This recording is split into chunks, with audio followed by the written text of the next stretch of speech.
So again, with ARDS, it is a condition that is triggered by various factors that stiffens the lungs and causes tachypnea, shortness of breath, retractions, hypoxia, and tachycardia.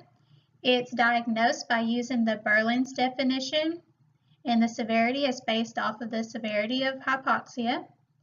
It is treated by treating the underlying condition and using mechanical ventilation with full support, with low tidal volumes and a high rate. Prone position is sometimes indicated, and it will increase the oxygenation and decrease mortality rate. My personal experience with a patient with ARDS that was using prone position was at a hospital where they used the rotoprone bed. And I thought the rotoprone bed was awesome because it mechanically places the patient in prone position. So it requires less staff to turn the patient.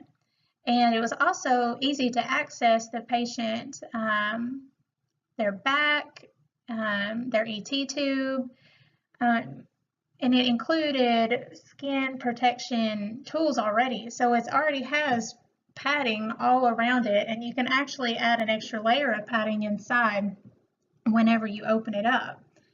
It also has quick access for CPR. There's a button on there that you push, and if the patient's in prone, it will quickly turn the patient over to supine, and all of these latches just automatically open up, and this all happens within like 15 seconds.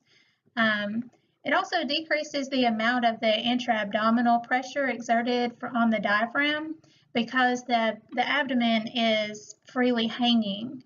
If you see at the top picture there, this is how the patient is strapped in on the front of the patient. So that's how he'll look whenever he is turned prone. So there are some spaces there where he is freely hanging from his abdomen here, and that first part there, you'll see like where his little black shirt is. So it's not like he's laying right on his stomach. So that helps with the breathing as well. The diaphragm doesn't have to work so hard to push down on the abdomen.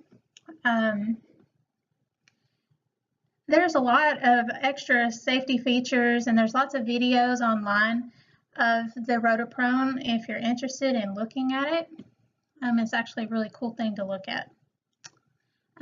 Whenever I was looking at the patient, it was really put into perspective for me how beneficial prone positioning can be for a patient, because whenever he was in supine, his SATs were in like the 60s. And then within 30 seconds of turning him to prone, his SATs turned up all the way in the 80s, which was great for him because he was in a really critical state. So I encourage everyone to look at that. And here are my sources.